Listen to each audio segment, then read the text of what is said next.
মনতে দুখ লাগিছে আৰু ধৰ ল'ৰা মানুহ এটাও চুলি খুৰাই দিবৰ কাৰণে সাহ নকৰে, তুমিনো কিয়নো এনেকৈ কৰিলা বুলি কৈছোঁ। মা, আজি চুলিখিনি মই কাটিম, কাইলৈ গজিব, কিন্তু সেই ৰোগীজনী চিৰদিনৰ কাৰণে চুলি কোচা নাই, তাই তথাপিও মনত শান্তি পাব।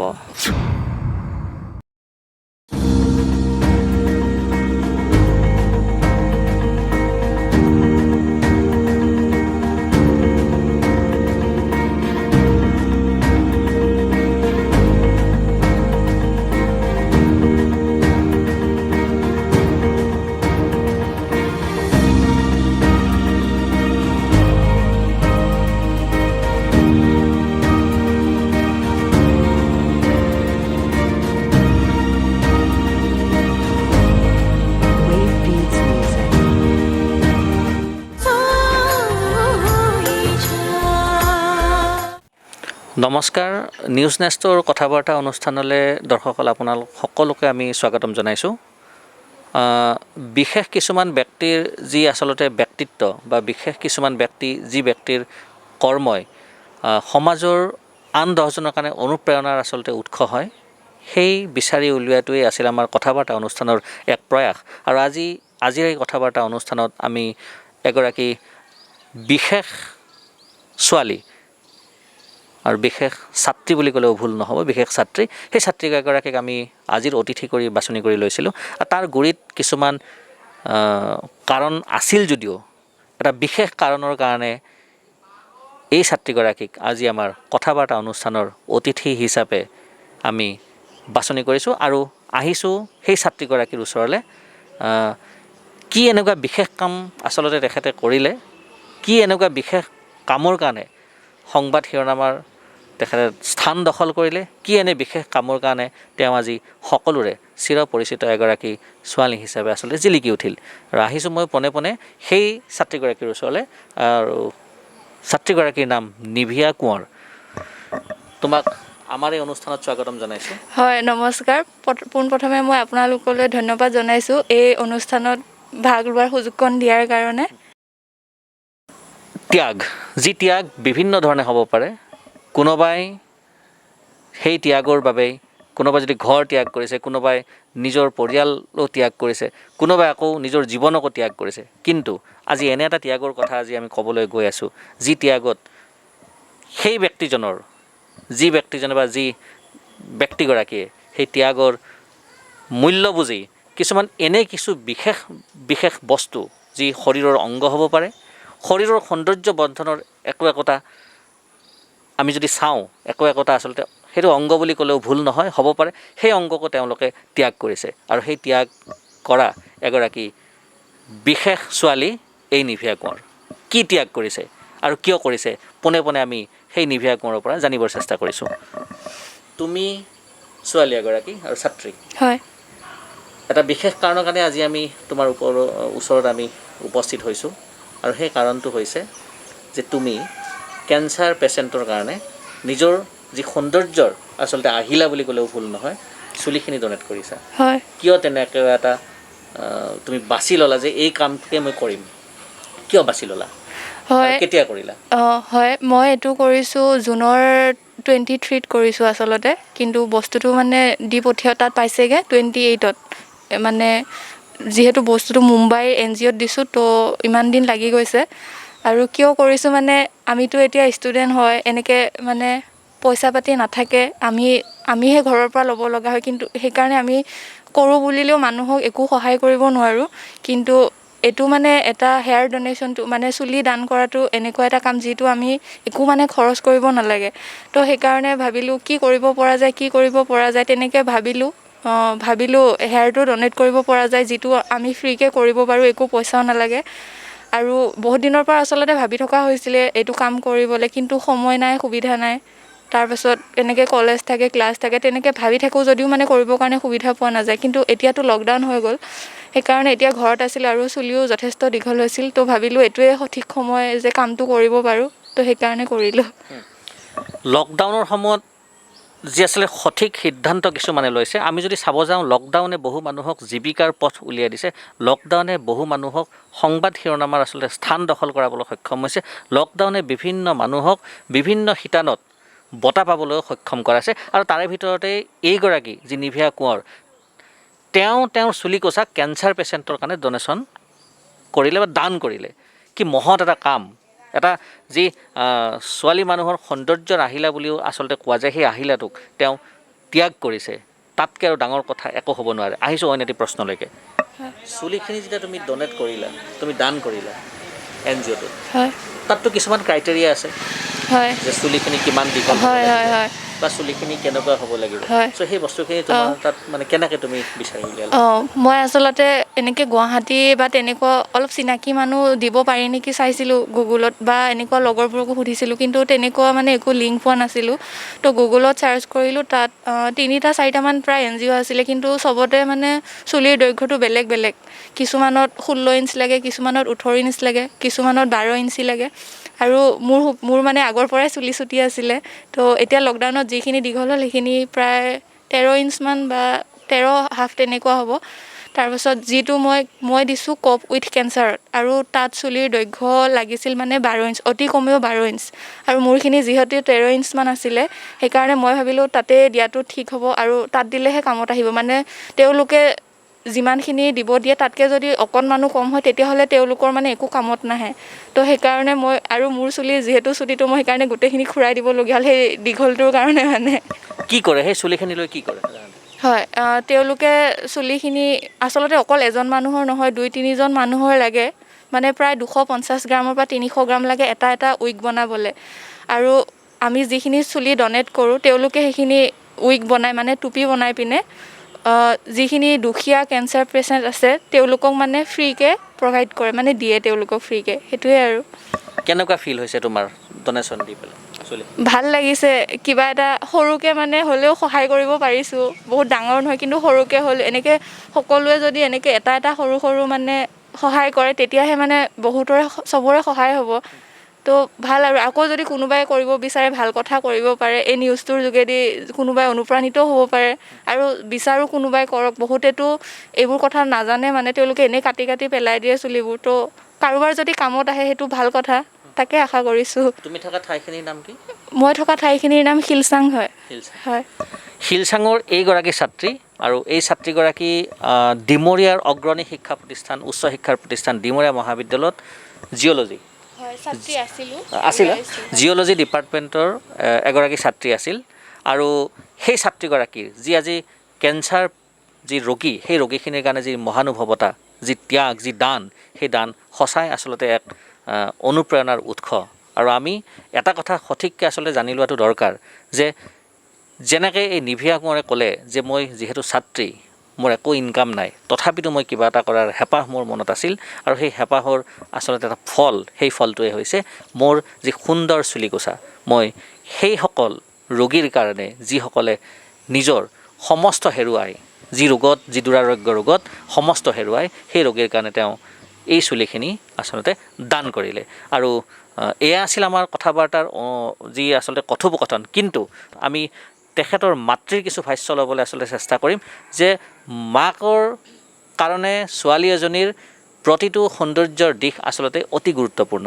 আৰু এনেকুৱা এটা গুৰুত্বপূৰ্ণ যি চুলিকোছা, সেই চুলিকোছা যেতিয়া নিজৰ মূৰৰ পৰাই সেই চুলিখিনি আঁতৰাই পেলোৱা হয়, কাৰোবাক দান কৰা হয়, তে স্বাভাৱিকতে মাক দেউতাকৰ হৃদয়তো একোটা যেন দুখ আহে, যদিও নিশ্চয়কৈ দুখ আহিবই, সেইটো আহে যদিও নহয়, দুখ আহিবই, আৰু দুখ আহিব লগা কথা। আৰু মই আহিছোঁ তেওঁৰ ওচৰলৈকে, কিন্তু তাৰ আগে আগে লৈছোঁ এটি চমু বাণিজ্যিক বিৰতি।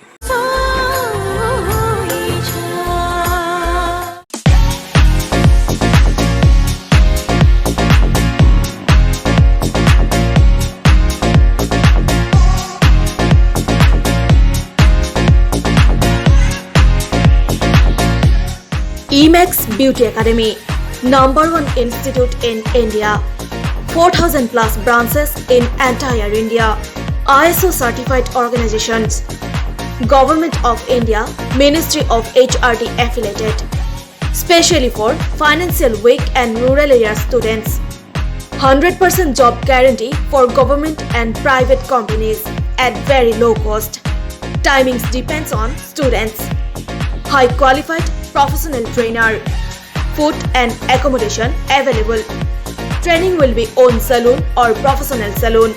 For details, please call 98540-52622 or visit Emax Beauty Academy, KD Guest House, first floor, opposite HDFC Bank, Hatigao Main Road.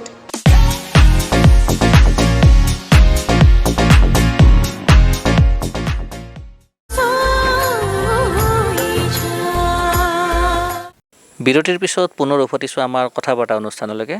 আমি বিশেষ এগৰাকী ছোৱালীৰ যি আচলতে মহান দান, মহান ত্যাগ, সেই ত্যাগৰ ওপৰতে আজি আমাৰ কথা বতৰাৰ বিষয়বস্তু আমি আলোচনা কৰি আছিলোঁ। আৰু সেই ছোৱালীগৰাকী হৈছিলে নিভিয়া কোঁৱৰ।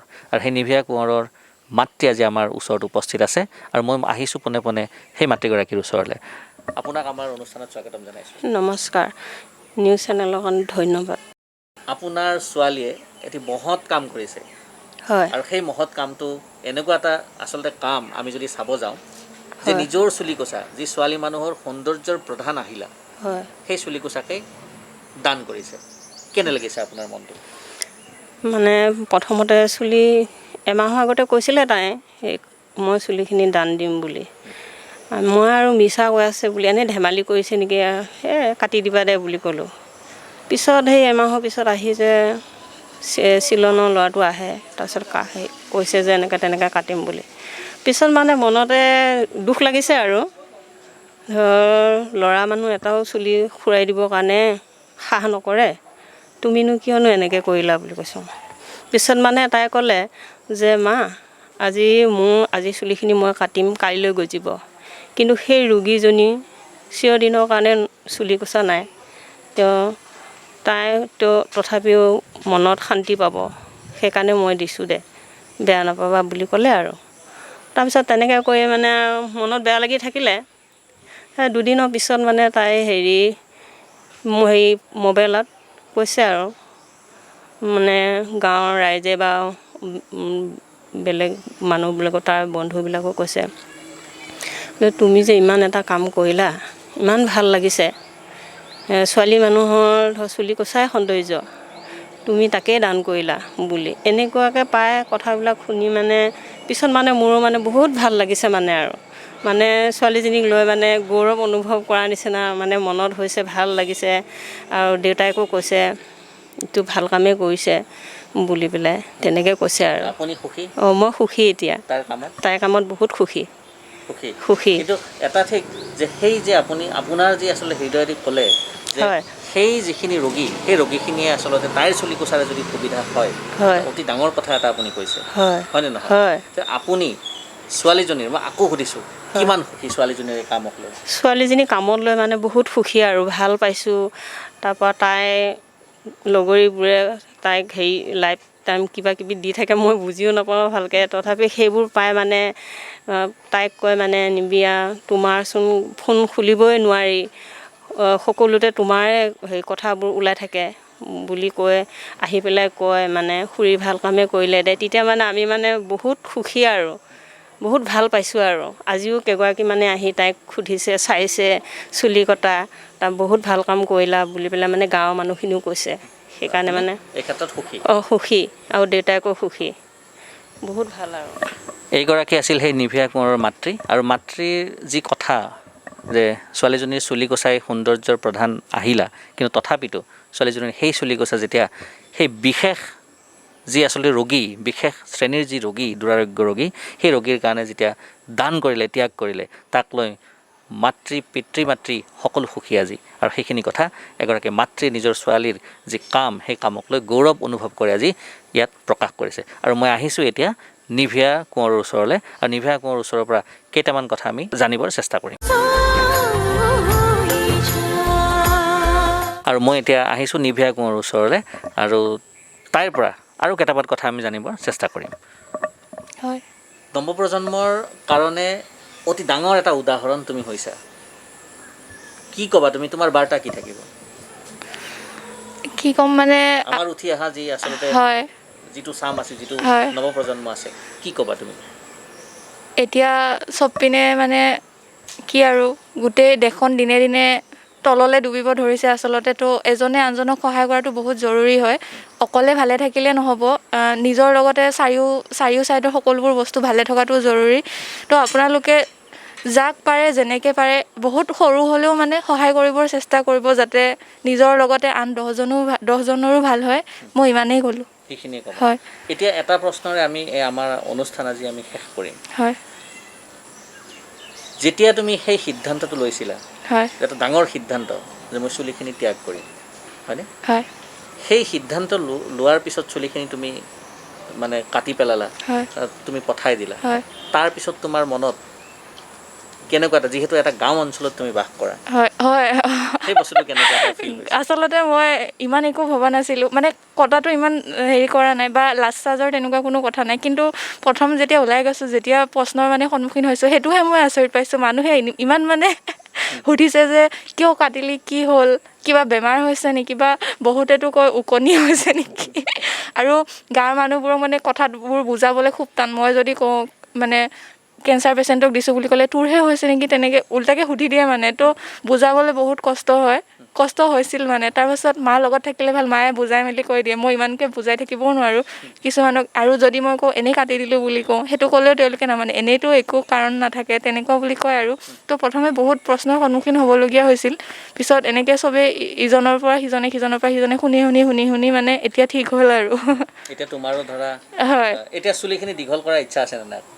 হয়, আকৌ ইচ্ছা আছে। যদিহে পাৰোঁ তেতিয়াহ'লে আকৌ মানে দিম বুলি ভাবিছোঁ।